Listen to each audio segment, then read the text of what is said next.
Okay, welcome back to Fireworks Lesson 1. We're ready to go ahead and get started on Part 2, which is the flower and the butterfly. So I'm going to go ahead and open that Flower 1 file up, maximize it, and we're going to just work with a couple new tools, starting with the lasso tool. Notice there is a drop-down menu on this one. We're going to just use the normal lasso tool. And we're going to lasso all around this butterfly so we can make a copy of it. And to get a real nice lasso, I'm going to blow it up to 400%. And I'm just going to go ahead and make a nice pass around that butterfly.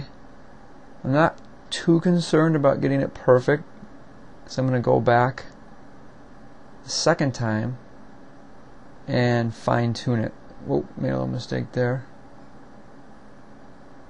Come around, here's his head. Hard to see that little antenna.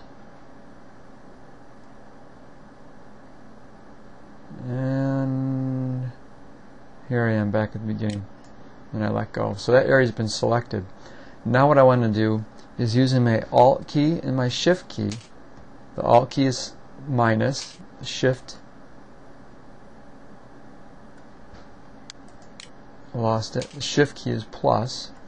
I'm going to go around and subtract and add different regions. Starting with the subtraction, you see I have a little extra selection.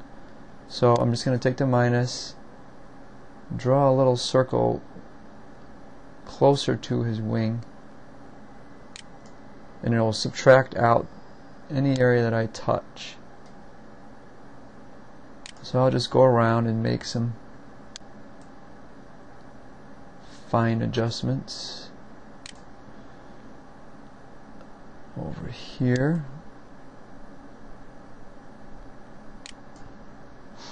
Messed that up a little bit. I need to add a little back in using my Shift key.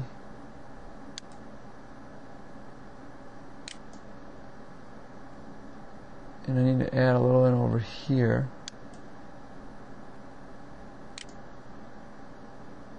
Add this part in. Added a little too much. Get my Alt key back out and subtract that off. Okay, not too bad. The next step is I'm going to go back out to 100% and I'm going to make a copy of this butterfly. Now you're going to want to go ahead and select your arrow first. Come back over and notice it's without pressing anything in your keyboard, you'll have a scissors. So you can cut that out. Instead of cutting it, I'm going to hold down my Alt key, and now I have a double arrow, which is going to allow me to copy it and just drag it right out. Now at this point I just drag them over. Notice the butterfly is still selected. You don't want to deselect the butterfly at this point. If you do that, he's going to become embedded into the flower. He'll be part of the picture. And we'll never be able to remove them without cutting the chunk from behind them out as well. Instead, what I want to do is looking at my layers, and if your layer panel isn't open, go ahead and open that. I want to take that butterfly out of this layer and put him into his own layer. So I'm going to go up to Edit, cut the butterfly out, come over here to my layers, and add a new one right here. Now it's just called Layer 1. I'll click it, and I'll come back over and I'll paste the butterfly in. Now the butterfly is on his own layer, completely floating on top, so he's not interacting. Now I'm just going to flip him. Let's modify, transform. I'm going to flip him on his horizontal axis, so he's looking the other way, and it looks pretty good. Final step, make it a little more realistic, is this guy has a shadow but our clone doesn't. So let's give him a little shadow. Come on down to your effects. We're going to add an effect down to shadow and glow, and we're going to give him a drop shadow. Now if we want to adjust the angle of that shadow, click on this little guy, try to imagine where the light's coming from in this page.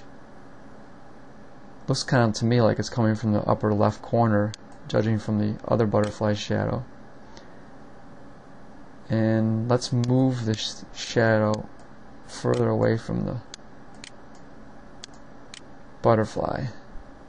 Notice the shadow from the original is a little darker than ours, so let's darken our shadow up.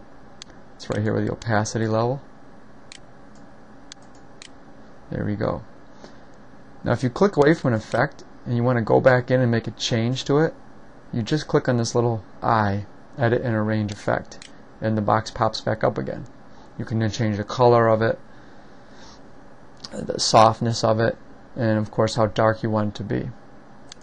Alright, that kind of looks pretty good. We've completed our first step. Let's go ahead now and get ready to do the next one, where we're going to use the rubber stamp tool and clone some of these flowers.